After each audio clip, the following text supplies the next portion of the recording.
আসসালামু আলাইকুম। এই হলো পাঙ্গাস মাছ। এখন আমি এই যে অল্প একটু লবণ, অল্প একটু হলুদ মিক্স করে মেখে এই তো লবণ আর হলুদ দিয়ে মেখে ফেললাম। এখন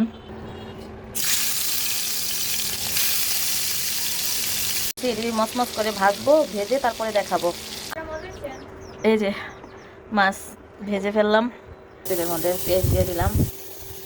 এই যে পেঁয়াজগুলো এখন লাল লাল করে ভেজে তারপরে এর মধ্যে মশলা দিয়ে দেবো। এখন দিব পেঁয়াজ রসুন দেবো, আর এই যে দেখুন আদা, আরও কয়েকটা মশলা দিয়ে দেবো। এখন আর ভিডিও করতে পারবো না, আপনারা তো জানেন কীভাবে বিরিয়ানি রান্না করা হয়। মশলাগুলো সব দিয়ে আমি প্রসেসিং করে ফেলবো। এখন এই যে মাছগুলো এখন দিয়ে ফেলবো, এখানে মাছগুলো দিয়ে এখন একটুখানি কষাবো।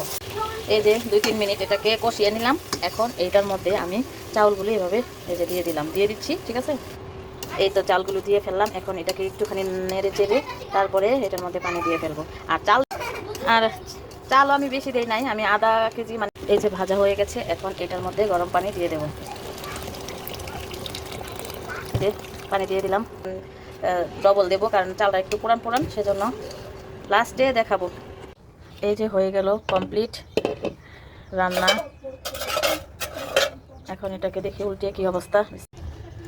শেষ, রান্না হয়ে গেল। এই যে মাশাআল্লাহ, দেখতে পাচ্ছেন কেমন হয়েছে আপনারা জানাবেন। এই যে দেখছেন একটা মাছও ভাঙে নাই। হ্যাঁ, এই তো আলহামদুলিল্লাহ শেষ। এখন এই যে দেখতে পাচ্ছেন ফিনিশিং কেমন হলো বিরিয়ানি। এটা কিসের বিরিয়ানি? পাঙ্গাস মাছের বিরিয়ানি।